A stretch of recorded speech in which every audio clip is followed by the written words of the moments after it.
हो के मायूस ना यूं शाम से ढलते रहिए, जिंदगी भोर है सूरज से निकलते रहिए। एक ही पाँव पे ठहरोगे तो शर्त है थक जाओगे, धीरे धीरे ही सही मगर राह पे चलते रहिए, राह पे चलते रहिए। आप सभी विद्यार्थियों को नमस्कार, जय हिंद, वंदे मातरम। आप देख रहे हो दीपक लक्ष्य हब चैनल, जहां पर जुनून पैदा किया जाता है आपके लक्ष्य के लिए। विद्यार्थियों, कोई भी काम दुनिया में असंभव नहीं है। जब तक दिल और दिमाग में जज्बा होता है आप कुछ भी कर सकते हो। आपके गिरने में यहाँ दिक्कत नहीं है, दिक्कत तो तब है गिरकर उठो ना। तरक्कियों की दौड़ में जो चलना सीख लेता है, जो बनाकर रास्ता भीड़ को चीर कर आगे निकल जाता है, वो जिंदगी में सफल हो जाता है। अगर कुछ अलग करने की है तो दिल और दिमाग में चिंगारी को जला कर रखो, जहाँ हो वहीं से शुरुआत कर दो। जो कुछ भी तुम्हारे पास है उसका उपयोग करो और वो करो जो तुम कर सकते हो। इतना भी काबिल नहीं था मेरे रब, जितने इम्तिहान तूने ले लिए मेरे। समय और शक्ति, पैसा, ये सब मेहनत से मिलते हैं। खामोशी की तह में छुपा लीजिए अपने को सारी उलझने। शोर कभी मुश्किलों से आसान नहीं होता है। फिर इंतज़ार मत कीजिए, जुड़ जाइए हमारे चैनल से। पहली बार आए हो तो सब्सक्राइब कर बेल आइकन दबाइए, ताकि आने वाली कक्षाएं आपको भी सुगमतापूर्वक मिलती रहें। कक्षा को एक सभी लोग लाइक कमेंट कर शेयर मार दीजिए और कक्षा को पूरा वॉच करिएगा। महत्वपूर्ण सेशन का पहला प्रश्न जो है आपके सामने है, क्या है? पंक्ति है और उसमें पूछा जा रहा है कि यह किसकी है। तेरा वैभव देखूं या जीवन का क्रंदन देखूं, तेरा वैभव देखूं या जीवन का क्रंदन देखूं। सूर्यकांत त्रिपाठी निराला, सच्चिदानंद हीरानंद वात्स्यायन अज्ञे, महादेवी वर्मा, हरबंस राय बच्चन। तो ये पंक्तियाँ वेदना और गीत की कवयित्री महादेवी वर्मा जी की हैं। महादेवी वर्मा जी की गणना छायावादी युग के 4 प्रमुख स्तंभों में की जाती है और आधुनिक हिंदी की सबसे सशक्त कवित्रियों में से एक होने के कारण उनको आधुनिक युग की मीरा कहा जाता है। इसके साथ साथ इनको हिंदी के विशाल मंदिर की वीणा पाणी भी कहा जाता है। इनके द्वारा रचे गए महत्वपूर्ण कविता संग्रह हैं निहार, रश्मि, नीरजा, सांध्य-गीत, दीपशिखा, सप्तपर्णा, अग्निरेखा इत्यादि। और इनको जो है यामा काव्य संग्रह के ऊपर जो है भारतीय ज्ञानपीठ पुरस्कार से सम्मानित किया जाता है। बढ़ते हैं हम लोग आगे। आपका अगला प्रश्न है, गीत गुंज किस कवि की रचना है? सूर्यकांत त्रिपाठी निराला, सुमित्रानंदन पंत, राम कुमार वर्मा, महादेवी वर्मा। तो गीत गुंज एक इसकी रचना है पंडित सूर्यकांत त्रिपाठी निराला जी की। गीत गुंज रचना का प्रकाशन वर्ष 1954 ईस्वी है, जो कि निराला की है। गुंजन, इसका प्रकाशन वर्ष 1932 ईस्वी है, जो कि सुमित्रानंदन पंत की रचना है। चित्ररेखा, इसका प्रकाशन 1935 ईस्वी में होता है, डॉक्टर राम कुमार वर्मा की रचना है। सांध्य गीत, इसका प्रकाशन 1936 ईस्वी में होता है, जो कि महादेवी वर्मा जी की रचना है। आगे चलते हैं हम लोग।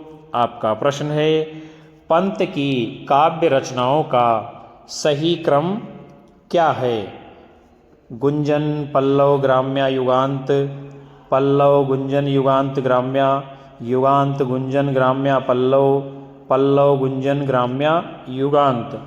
तो जो सही क्रम है आपका वो कौन सा है? विकल्प बी, यानी इसका मतलब क्या है? पहले पल्लव का प्रकाशन होता है, फिर गुंजन का होता है, उसके बाद युगांत का और उसके बाद ग्राम्य रचना का। और ये सभी रचनाएं हैं किसकी विद्यार्थियों? तो ये सभी रचनाएं सुमित्रानंदन पंत जी की हैं। हम आगे चलते हैं। सुमित्रानंदन पंत जी की सभी प्रमुख रचनाओं को और उनके प्रकाशन वर्ष को जानेंगे।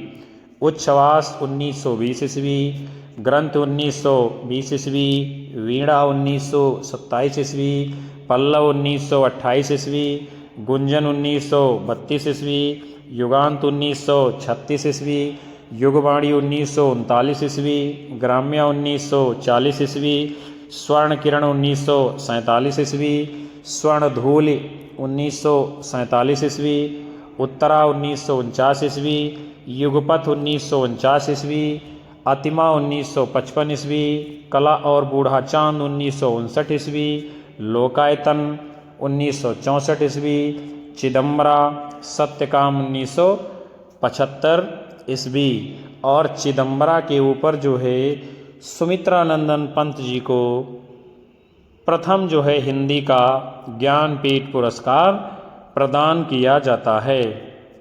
आगे चलते हैं। आपका प्रश्न है, उत्तरायण महाकाव्य के रचनाकार कौन हैं? बहुत ही अच्छा प्रश्न है ये। अयोध्या सिंह उपाध्याय हरिओद जी, डॉक्टर राम कुमार वर्मा, सिया राम शरण गुप्त जी, राम नरेश त्रिपाठी जी। तो ये जो आप देख रहे हैं उत्तरायण महाकाव्य रचना किसकी है? डॉक्टर राम कुमार वर्मा जी की।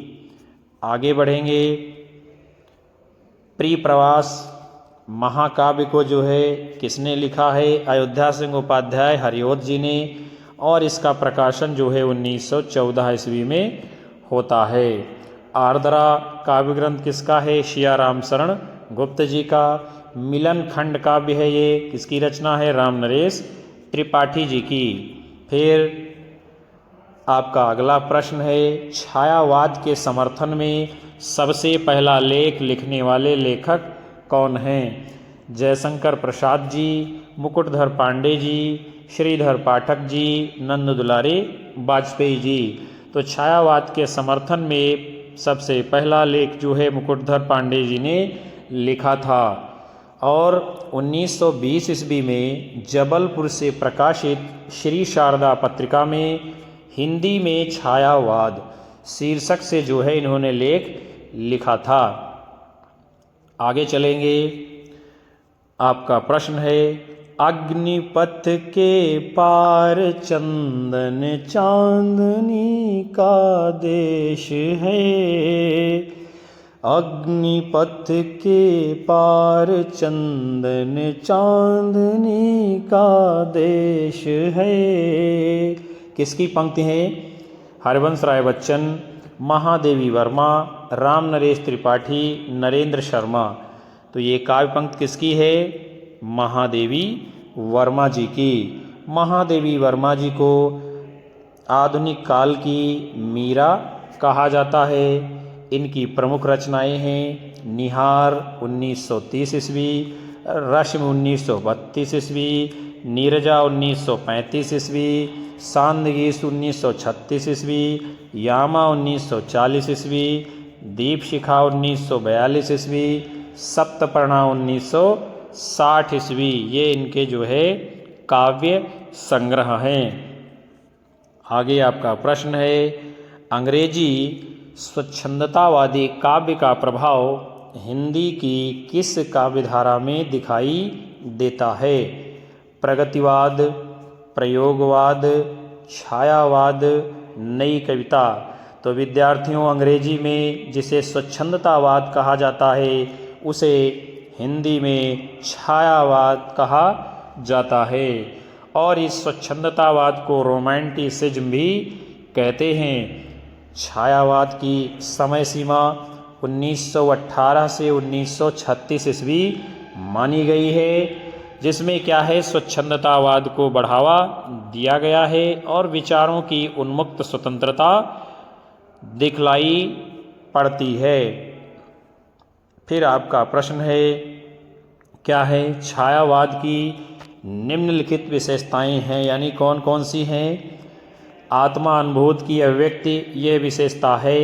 साम्राज्यवाद के प्रति विद्रोह, ये भी विशेषता सही है।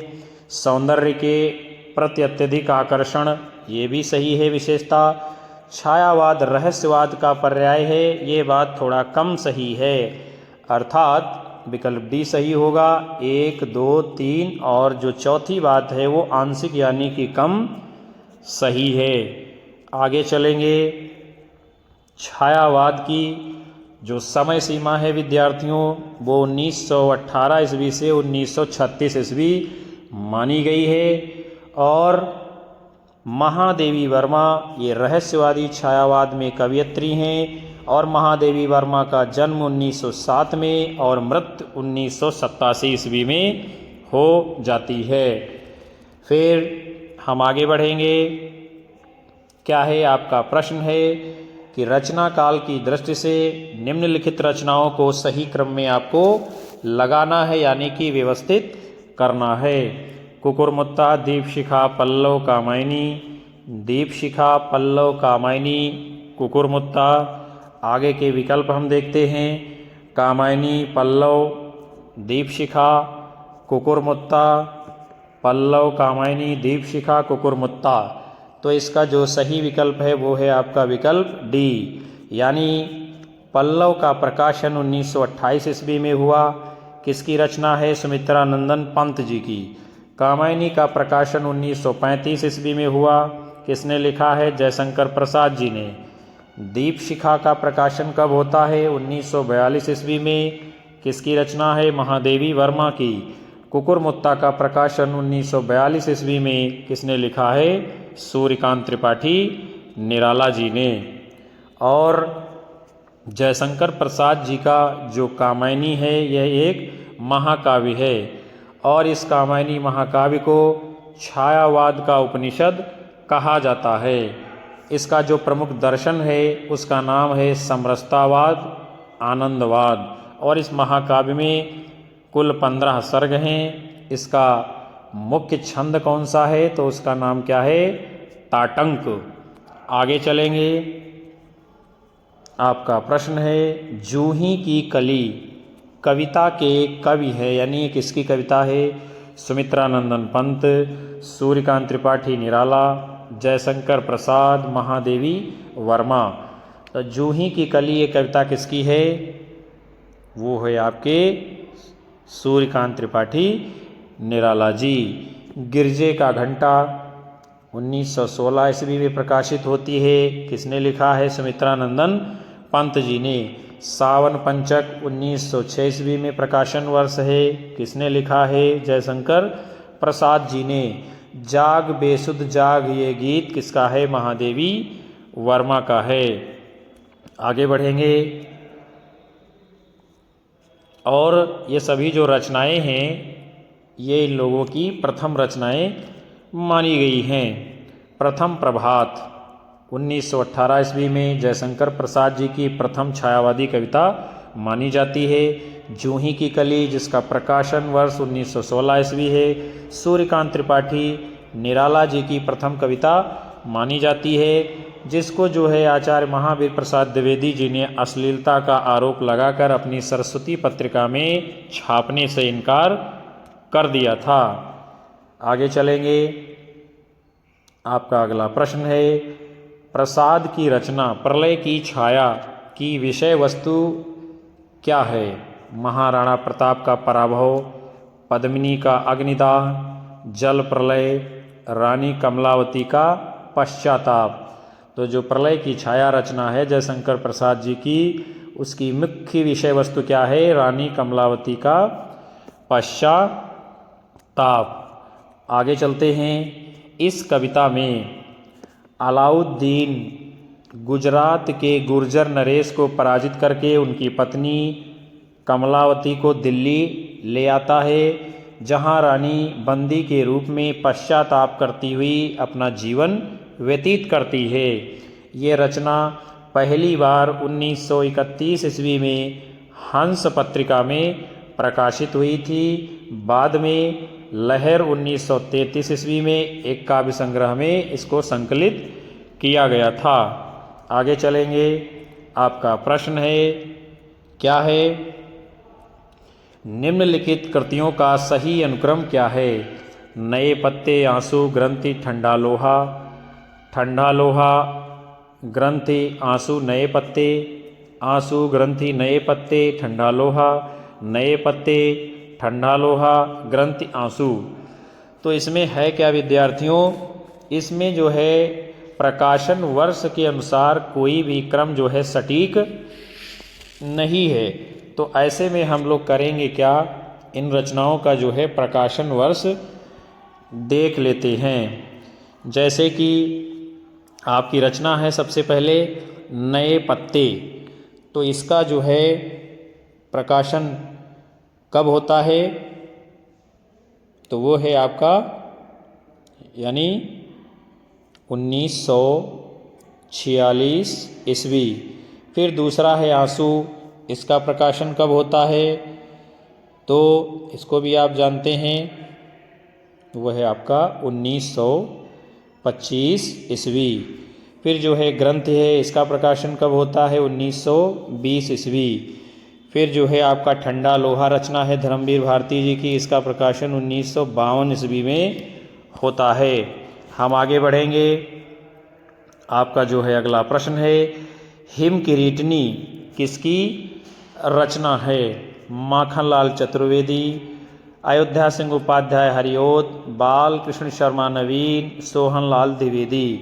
तो हिम किरीटनी रचना ये माखनलाल चतुर्वेदी जी की है। माखनलाल चतुर्वेदी जी का जन्म 1889 ईस्वी में, मृत्यु 1968 ईस्वी में होती है।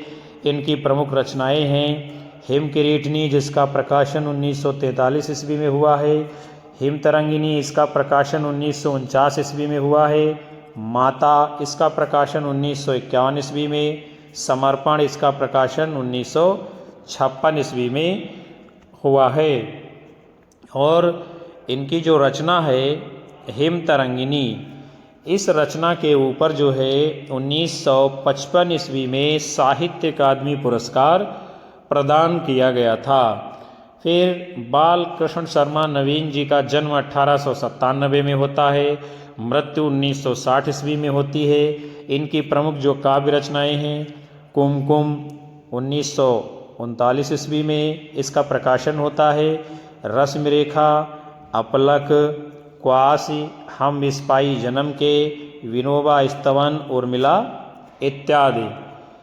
उसके उपरांत जो है अयोध्या सिंह उपाध्याय जी का जन्म 1865 ईस्वी में होता है और मृत्यु 1947 ईस्वी में हो जाती है। इनकी प्रमुख काव्य रचनाएं हैं कृष्ण शतक 1882 ईस्वी, रसिक रहस्य 1899 ईस्वी, प्रेमाम्बु वारिध 1900 ईस्वी, प्रेम प्रपंच 1900 ईस्वी, प्रेमाम्बु प्रश्रवण 1901 ईस्वी, प्रेमाम्बु प्रवाह 1901 ईस्वी, प्रिप्रवास महाकाव्य 1914 ईस्वी, चोखे चौपदे 1932 ईस्वी, फूल पत्ते 1935 ईस्वी, चुभते चौपदे 1924 ईस्वी, पदम प्रसून 1925 ईस्वी, बोलचाल 1928 ईस्वी, रस कलश 1931 ईस्वी, पारिजात 1937 ईस्वी, कल्पलता 1937 ईस्वी, ग्राम गीत 1938 ईस्वी, हरिओद सतसई 1940 ईस्वी, वैदेही वनवास ये प्रबंध काव्य है 1941 ईस्वी, मर्म स्पर्श 1956 ईस्वी। ये बहुत ही शानदार काव्य संग्रह किसके हैं? काव्य रचनाएं अयोध्या सिंह उपाध्याय हरिओद जी के। आगे चलते हैं हम लोग। निम्नलिखित काव्य कृतियों का सही अनुक्रम क्या है? अनामिका, पल्लव, भारत भारती, दीपशिखा। दीपशिखा, अनामिका, पल्लव, भारत भारती, पल्लव, अनामिका, भारत भारती, दीपशिखा, भारत भारती, पल्लव, अनामिका, दीपशिखा। तो इसका जो सही क्रम है प्रकाशन वर्ष के अनुसार वो है आपका कौन सा? विकल्प डी, यानी पहले प्रकाशन भारत भारती का होता है यानी 1912 में, फिर पल्लव का 1928 में, अनामिका का जो है 1923 ईस्वी में, और दीप शिखा का प्रकाशन जो है 1942 ईस्वी में होता है। भारत भारती ये रचना किसकी है विद्यार्थियों? मैथिली शरण गुप्त जी की। पल्लव किसकी है? सुमित्रानंदन पंत जी की। अनामिका ये 2 भागों में प्रकाशित होती है। पहले भाग का प्रकाशन 1923 में, दूसरे भाग का प्रकाशन 1938 ईस्वी में होता है, जो कि सूर्यकांत त्रिपाठी निराला जी की रचना है। और दीप शिखा महादेवी वर्मा जी की रचना है। भारत भारती रचना लिखने पर महात्मा गांधी जी ने मैथिली शरण गुप्त जी को राष्ट्र कवि की उपाधि से विभूषित किया था। आगे चलेंगे। आपका प्रश्न है, क्या पूछा जा रहा है? निम्नलिखित कवियों और कृतियों को सुमेलित करना है। तो चलिए हम आगे देखते हैं कौन से रचना कौन से कवि की है। तो लहर किसकी है? जयशंकर प्रसाद जी की। स्वर्णधूल किसकी है? सुमित्रानंदन पंत जी की। और एकांत संगीत किसने लिखा है? आपके हरिवंश राय बच्चन जी ने। अर्चना किसकी है? सूर्यकांत त्रिपाठी निराला जी की। तो इस प्रकार जो है कोट हमको देखना है कौन सा सही है, तो वो होगा आपका विकल्प डी जो है सही उत्तर माना जाएगा। आगे चलेंगे। जो स्वर्णधूलि रचना है इसका प्रकाशन कब होता है? 1947 ईस्वी में। किसकी है? सुमित्रानंदन पंत जी की। लहर का प्रकाशन 1933 में होता है। किसने लिखा है? जयशंकर प्रसाद जी ने। अर्चना 1950 ईस्वी में प्रकाशित होती है। किसकी रचना है? सूर्यकांत त्रिपाठी निराला जी की। एकांत संगीत इसका प्रकाशन 1939 ईस्वी में होता है। किसने लिखा है? हरिवंश राय बच्चन जी ने। बावरा हेरी ये 1954 ईस्वी में प्रकाशित होती है और सच्चिदानंद हीरानंद वात्स्यायन अज्ञेय जी की रचना है। आगे चलेंगे। आपका प्रश्न है, शेर सिंह का शस्त्र समर्पण के रचनाकार हैं? सूर्यकांत त्रिपाठी निराला जी, रामधारी सिंह दिनकर जी, सुभद्रा कुमारी चौहान, जयशंकर प्रसाद जी। तो शेर सिंह का शस्त्र समर्पण ये रचना जयशंकर प्रसाद जी की है। जूही की कली ये सूर्यकांत त्रिपाठी निराला जी की रचना है। इसका प्रकाशन 1916 ईस्वी में होता है। दिल्ली रामधारी सिंह दिनकर की रचना है। इसका प्रकाशन 1954 ईस्वी में होता है। और झांसी की रानी ये रचना किसकी है? सुभद्रा कुमारी चौहान की। खूब लड़ी मर्दानी वो तो झांसी वाली रानी थी। ये काव्य पंक्तियाँ इसी रचना से ली गई हैं। आगे चलते हैं। अगला आपका प्रश्न है, सही कृति क्रम को क्या है? पहचानना है। पल्लव गुंजन युगांत युगवाणी, पल्लव युगांत गुंजन युगवाणी, गुंजन पल्लव युगांत युगवाणी, पल्लव गुंजन युगवाणी युगांत। तो इसमें क्या है सही क्रम? वो है आपका विकल्प ए, यानी पहले पल्लव का प्रकाशन होता है, फिर गुंजन का, फिर युगांत का, उसके बाद में युगवाणी रचना का। सुमित्रानंदन पंत जी का जन्म 1900 ईस्वी में होता है और मृत्यु 1977 ईस्वी में होती है। इनकी जो प्रमुख रचनाएं हैं उसका प्रकाशन हम देखेंगे, जैसे कि उच्छ्वास 1920 ईस्वी, ग्रंथि 1920 ईस्वी, वीणा 1927 ईस्वी, पल्लव 1928 ईस्वी, गुंजन 1932 ईस्वी, युगांत 1936 ईस्वी, युगवाणी 1939 ईस्वी, ग्राम्या 1940 ईस्वी, स्वर्ण किरण 1947 ईस्वी, स्वर्ण धूल 1947 ईस्वी, युगपथ 1949 ईस्वी, उत्तरा 1949 ईस्वी, कला और बूढ़ा चांद 1959 ईस्वी, अतिमा 1955 ईस्वी, लोकायतन इसको महाकाव्य माना जाता है 1964 ईस्वी, सत्यकाम 1975 ईस्वी और चिदम्बरा के ऊपर इनको 1968 ईस्वी का भारतीय ज्ञानपीठ पुरस्कार प्रदान किया जाता है। आगे चलेंगे। आपका प्रश्न है, निम्नलिखित में से कौन सी रचना सुमित्रानंदन पंत जी की नहीं है? युगपथ, अतिमा, उत्तरा, गीत गुंज। तो इनमें से जो रचना सुमित्रानंदन पंत जी की नहीं है उसका नाम क्या है? गीत गुंज। आगे बढ़ते हैं। ये जो गीत गुंज रचना है विद्यार्थियों, फिर ये है किसकी? पंडित सूर्यकांत त्रिपाठी निराला जी की। इसका प्रकाशन 1954 ईस्वी में होता है। सूर्यकांत त्रिपाठी निराला जी की अन्य प्रमुख रचनाएं हैं अनामिका 1923 ईस्वी, परिमल 1930 ईस्वी, गीतिका 1936 ईस्वी, तुलसीदास 1938 ईस्वी, कुकुरमुत्ता 1942 ईस्वी, अणिमा 1943 ईस्वी, बेला 1946 ईस्वी, नए पत्ते 1946 ईस्वी, अर्चना 1950 ईस्वी, आराधना 1953 ईस्वी, गीतगुंज 1954 ईस्वी, सांध्यकाकली 1969 ईस्वी। ये सभी रचनाएं सूर्यकांत त्रिपाठी निराला जी की हैं। हम बढ़ते हैं आगे। आपका प्रश्न है निम्नलिखित में से कौन सी रचना महादेवी वर्मा जी की है?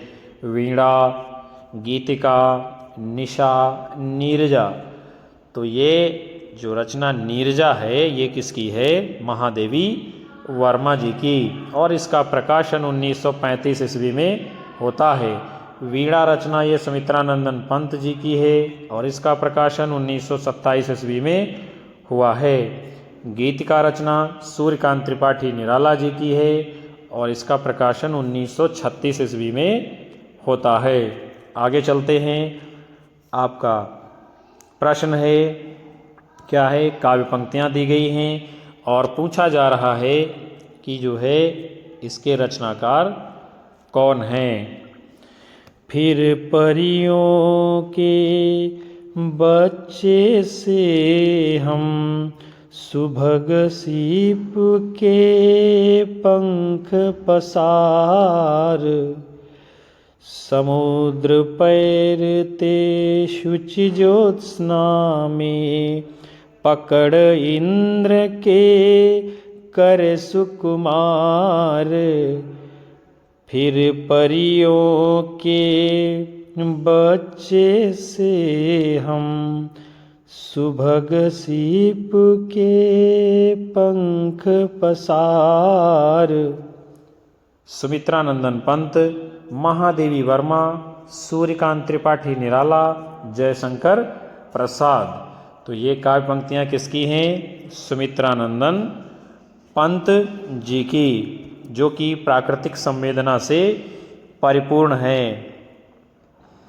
फिर कुछ और पंक्तियाँ दी गई हैं उसको भी हम देखेंगे।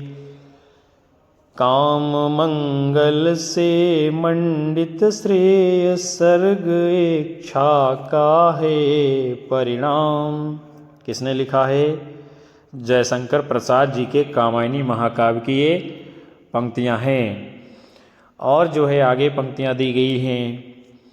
दुख ही जीवन की कथा रही, क्या कहूँ आज जो नहीं कहीं। दुख ही जीवन की कथा रही, क्या कहूँ आज जो नहीं कहीं। ये पंक्तियाँ जो है सूर्यकांत त्रिपाठी निराला जी की सरोज स्मृत कविता से ली गई हैं। फिर परशेष नहीं होगी यह मेरे प्राणों की क्रीड़ा, तुमको पीड़ा में ढूंढा तुम में ढूंढेगी पीड़ा। ये संवेदना और वेदना का गीत किसका है? महादेवी वर्मा जी का। आगे बढ़ते हैं हम। प्रकाशन वर्ष के अनुसार सूर्यकांत त्रिपाठी निराला जी की निम्नलिखित रचनाओं का सही अनुक्रम क्या है? गीतिका, अणिमा, अर्चना, आराधना। अणिमा, अर्चना, आराधना, गीतिका। आराधना, अर्चना, अणिमा, गीतिका। अर्चना, आराधना, अणिमा, गीतिका। तो इन रचनाओं का जो सही क्रम है वो क्या है विद्यार्थियों? विकल्प ए। यानी कि जो ये गीतिका आप देख रहे हैं इसका प्रकाशन कब होता है? 1936 ईस्वी में। फिर जो आप अणिमा देख रहे हैं इसका प्रकाशन कब होता है? 1943 ईस्वी में। फिर जो आपकी रचना अर्चना है इसका प्रकाशन कब होता है? 1950 ईस्वी में। और आराधना रचना का प्रकाशन कब होता है? 1953 ईस्वी में। आगे बढ़ेंगे। पंडित सूर्यकांत त्रिपाठी निराला जी की रचनाओं के प्रकाशन वर्ष को हम देखेंगे। अनामिका 1923 ईस्वी, परिमल 1930 ईस्वी, गीतिका 1936 ईस्वी, तुलसीदास 1938 ईस्वी, कुकुरमुत्ता 1942 ईस्वी, अणिमा 1943 ईस्वी, बेला 1946 ईस्वी, नए पत्ते 1946 ईस्वी, अर्चना 1950 ईस्वी, आराधना 1953 ईस्वी, गीतगुंज 1954 ईस्वी, सांदकाकली 1969 ईस्वी। आगे चलते हैं। आपका प्रश्न है निम्नलिखित कविताओं को उनके प्रकाशन वर्ष के अनुसार जो है हमको क्या करना है? सुमेलित करना है। और जो है फिर दिए गए कोड के अनुसार जो है हमको अपना उत्तर देना है। तो चलिए हम बाद में कोड देख लेंगे, सबसे पहले रचना और उसका प्रकाशन वर्ष देखेंगे। तो विद्यार्थियों आप देख रहे हैं पहली रचना कौन सी है? कुकुरमुत्ता। इसका प्रकाशन कब होता है? 1942 में। और ये रचना है किसकी? सूर्यकांत त्रिपाठी निराला जी की। फिर जो है आप देख रहे हो हुंकार, इसका प्रकाशन कब होता है? 1936 ईस्वी में। और ये रचना है किसकी? रामधारी सिंह दिनकर जी की। और उसके बाद में आप देख रहे हैं भग्नदूत, इसका प्रकाशन कब होता है? 1933 ईस्वी में। और ये रचना किसकी है? भग्नदूत सच्चिदानंद हीरानंद वात्स्यायन अज्ञे जी की। और फिर उसके बाद में आपकी रचना है प्रेम संगीत, इसका प्रकाशन कब होता है? 1937 ईस्वी में। अब हम देखेंगे कि इसमें से कौन सा कोड सही है। तो वो है आपका विकल्प डी, आपका राइट आंसर माना जाएगा। कुकुरमुत्ता किसने लिखा है? सूर्यकांत त्रिपाठी निराला जी ने। हुंकार किसने लिखा है? रामधारी सिंह दिनकर जी ने। भग्नदूत किसने लिखा है? अज्ञे की रचना है। प्रेम संगीत भगवती चरण वर्मा की रचना है। युगांत 1936 ईस्वी में प्रकाशन होता है इसका, सुमित्रानंदन पंत जी की रचना है। आगे चलते हैं। आपका प्रश्न है जयशंकर प्रसाद जी की निम्नलिखित काव्य कृतियों का सही अनुक्रम क्या है? कानन कुसुम, आंसू, झरना, लहर। आंसू, कानन कुसुम, लहर, झरना। झरना, लहर, आंसू, कानन कुसुम। कानन कुसुम, झरना, आंसू, लहर।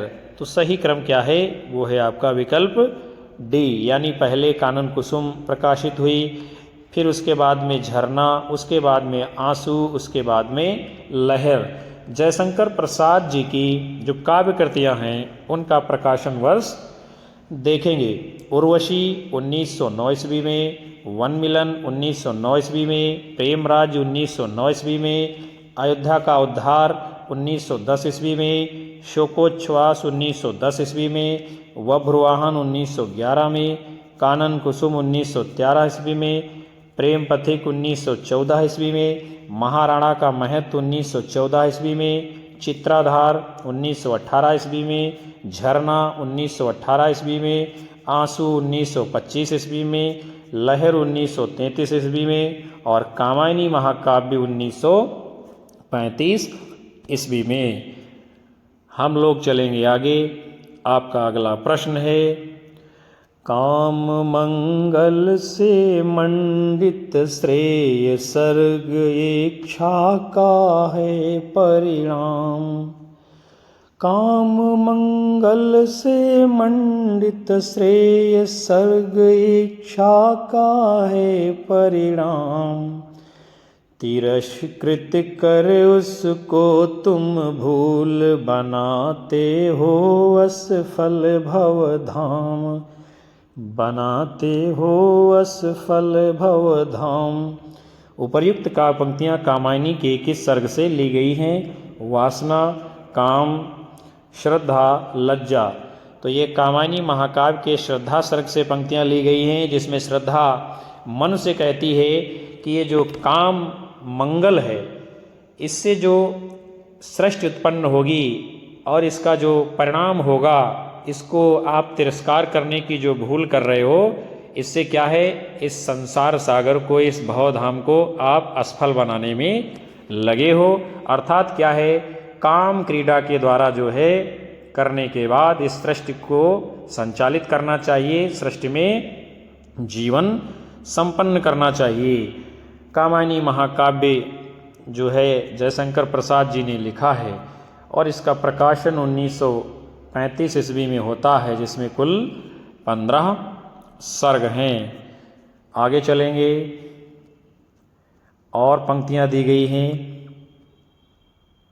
लज्जा सर्ग की पंक्ति है, क्या है, नारी तुम केवल श्रद्धा हो, विश्वास रजत नग पग तल में, पीयूष स्रोत सी बहा करो, जीवन के सुंदर समतल में, पीयूष स्रोत सी बहा करो, जीवन के सुंदर समतल में। ये काव्य पंक्तियाँ जो है लज्जा सर्ग से ली गई हैं, जिसमें प्रसाद जी बताते हैं कि नारी क्या है, स्त्री का स्वरूप क्या है, वो श्रद्धा और विश्वास की पात्र है, जो मनुष्य के जीवन में जो है पीयूष अर्थात अमृत की धारा के समान जो है प्रवाहित होती रहती है और पुरुषों के जीवन को समतल और सुंदर बनाती रहती है। फिर जो है वासना सर्ग की पंक्तियाँ दी गई हैं।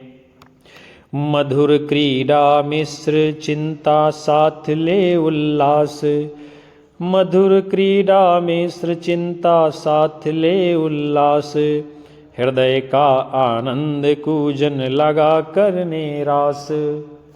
और काम सर्ग की पंक्तियाँ दी गई हैं।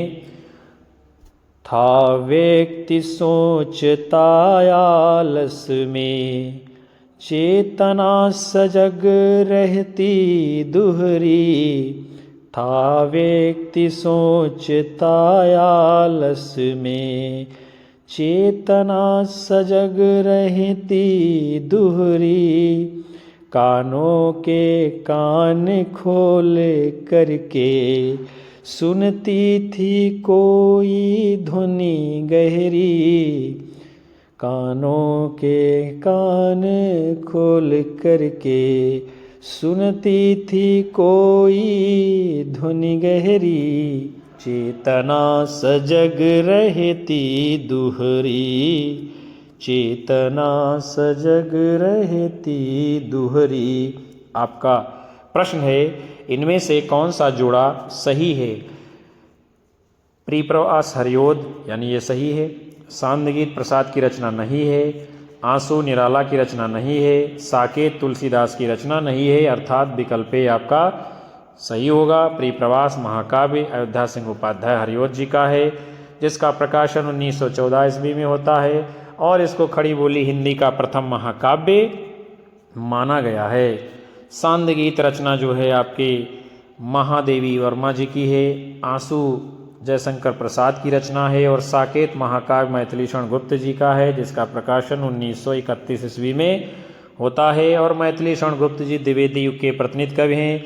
जयशंकर प्रसाद महादेवी वर्मा ये दोनों लोग छायावाद में आते हैं। फिर जो है आपका प्रश्न है, निम्न में से कौन सी रचना और उसके रचनाकार का युग्म सही नहीं है? कविता कौमुदी रामदेव त्रिपाठी की रचना है, सही है। हिम किरीटनी माखनलाल चतुर्वेदी की रचना है, सही है। हल्दी घाटी प्रबंध काव्य श्याम नारायण पांडे जी का है, सही है। रसवंती ये जो है सिया रामशरण गुप्त की रचना नहीं है, बल्कि किसकी है विद्यार्थियों? रामधारी सिंह दिनकर जी की। आगे चलेंगे। रामधारी सिंह दिनकर जी राष्ट्रीय सांस्कृतिक काव्यधारा के कवियों में गिने जाते हैं। इनकी जो प्रमुख रचनाएं हैं, रेणुका, हुंकार, द्वंद्वगीत, कुरुक्षेत्र, सामधेनी, उर्वशी, रश्मिरथी, परशुराम की प्रतीक्षा, इतिहास के आंसू, धूप और धुआं, दिल्ली, नीम के पत्ते, नील कुसुम, हारे को हरनाम इत्यादि। फिर हम लोग आगे बढ़ेंगे। आपका अगला प्रश्न है, इनमें से कौन सा जोड़ा सही है वो आपको बताना है। महादेवी वर्मा निहार काव्य संग्रह है, यानी कि ये सही है। मैथिली शरणगुप्त कामायनी महाकाव्य गलत है, चूँकि कामायनी महाकाव्य ये जयशंकर प्रसाद जी का है। वह तोड़ती पत्थर सुमित्रानंदन पंत, ये भी गलत है। वह तोड़ती पत्थर ये कविता सूर्यकांत त्रिपाठी निराला जी की है। और साकेत निराला अर्थात क्या है, ये जो साकेत महाकाव्य है ये भी जो है सूर्यकांत त्रिपाठी निराला जी का नहीं है, फिर किसका है, मैथिली शरण गुप्त जी का। तो यानी क्या है, इसमें जो सही आपका उत्तर है विकल्प ए, निहार काव्य संग्रह महादेवी वर्मा जी का है। फिर साकेत को आपने अभी देखा था, मैथिली शरण गुप्त जी की रचना है। चिदम्बरा सुमित्रानंदन पंत जी की रचना है। तोड़ती पत्थर आपको बताया था निराला की है। और कामायनी महाकाव्य जयशंकर प्रसाद जी का है। आगे चलेंगे। आपका अगला प्रश्न है, कौन सा कवि छायावादी इनमें से नहीं है। सूर्यकांत त्रिपाठी निराला, सुमित्रानंदन पंत, जयशंकर प्रसाद, मलिक मोहम्मद जायसी। तो इनमें से मलिक मोहम्मद जायसी जी ये छायावाद के कवि नहीं हैं। मलिक मोहम्मद जायसी की गणना किसमें की जाती है, प्रेम आश्रयी शाखा के अंतर्गत, यानी भक्तिकाल के निर्गुण धारा के प्रेम आश्रयी शाखा के कवि हैं मलिक मोहम्मद जायसी जी। और सूर्यकांत त्रिपाठी निराला, सुमित्रानंदन पंत, जयशंकर प्रसाद ये छायावादी कवि हैं। और निराला, पंत, प्रसाद, महादेवी वर्मा, इनकी गणना छायावाद के 4 प्रमुख स्तंभों में की जाती है। आगे चलते हैं। आपका अगला प्रश्न है, छायावाद के प्रमुख कवियों में किसके गीतों में मधुर वेदना की मार्मिक अभिव्यक्ति देखने को अधिक मिलती है। जयशंकर प्रसाद जी, सुमित्रानंदन पंत जी, महादेवी वर्मा जी, सूर्यकांत त्रिपाठी निराला जी। तो छायावाद में जो आपके महादेवी वर्मा जी हैं, इनके गीतों में मधुर वेदना की मर्म अभिव्यक्ति देखने को मिलती है। जैसे वे अपने गीतों में लिखती हैं जो है, मैं नीर भरी दुख की बदली, परिचय इतना इतिहास यही, विस्तृत नभ का कोई कोना, मेरा न कभी अपना होना, उमड़ी कल थी मिट आज चली, मैं नीर भरी दुख की बदली। इनको जो है यानी महादेवी वर्मा जी को आधुनिक युग की मीरा भी कहा जाता है। आगे चलेंगे। जयशंकर प्रसाद जी को सौंदर्य और प्रेम का कवि कहा जाता है। सुमित्रानंदन पंत जी को प्रकृति का सुकुमार कवि कहा जाता है। और सूर्यकांत त्रिपाठी निराला जी को ओज, औदात्य और विद्रोह का कवि कहा जाता है।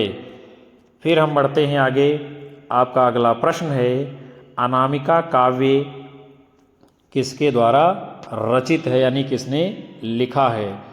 सच्चिदानंद हीरानंद वात्स्यायन अज्ञे, सूर्यकांत त्रिपाठी निराला, धूमिल, सुमन।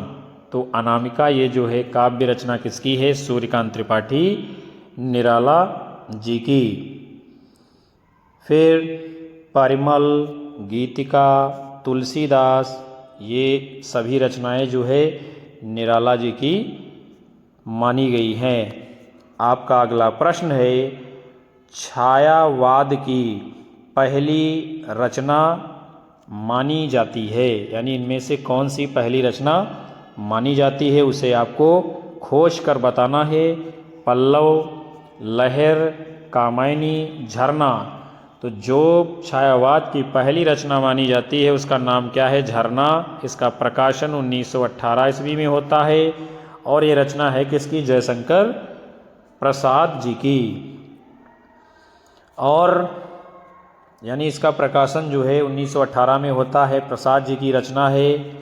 निराला जी की प्रसिद्ध कविता का नाम है जूही की कली। इसका प्रकाशन 1916 ईस्वी में होता है। पंत के पल्लव की कुछ कविताएं भी 1918 ईस्वी में प्रकाशित हो चुकी होती हैं। और कामायनी महाकाव्य जयशंकर प्रसाद जी का है। इसका प्रकाशन 1935 ईस्वी में होता है। आपका अगला प्रश्न है, निम्न में से कौन सी रचना महादेवी वर्मा जी की नहीं है? यामा है, दीपशिखा है, नीरजा है। जो रचना महादेवी वर्मा जी की नहीं है उसका नाम क्या है? आंगन के पार द्वार। यही आपका सही उत्तर है, क्योंकि आंगन के पार द्वार ये रचना सच्चिदानंद हीरानंद वात्स्यायन आज्ञे जी की है। और महादेवी वर्मा जी को जो है यामा रचना के ऊपर भारतीय ज्ञानपीठ पुरस्कार दिया जाता है। और इसके अतिरिक्त जो है निहार रस, नीरजा, सप्तपर्णा, हिमालय, दीपशिखा, ये तमाम सारी काव्य कृतियाँ महादेवी वर्मा जी की हैं। और महादेवी वर्मा को आधुनिक युग की मीरा कहा जाता है। और हिंदी के विशाल मंदिर की वीणा पाणी सूर्यकांत त्रिपाठी निराला जी ने कहा है। तो आज की कक्षा को विद्यार्थियों हम यहीं पर समाप्त करते हैं, जिसमें आप सभी ने हिंदी साहित्य का इतिहास के अंतर्गत आधुनिक काल में छायावाद से संबंधित बहुत ही महत्वपूर्ण प्रश्नों की श्रृंखला को देखा है। और ऐसे प्रश्नों को देखा है जो आपकी आने वाली परीक्षाओं में कारगर सिद्ध होंगे। कक्षा को लाइक करिए, कमेंट करिए, अपने दोस्तों में शेयर करिए और अपने तमाम साथी मित्रों को चैनल से जोड़ते रहिए। हम आपको एक नई ऊर्जा के साथ लगातार कक्षाएं देते रहेंगे। आप सभी को मिलेंगे पुनः अगली कक्षा में। तब तक के लिए नमस्कार, जय हिंद, वंदे मातरम, शुभ रात्रि, बाय बाय।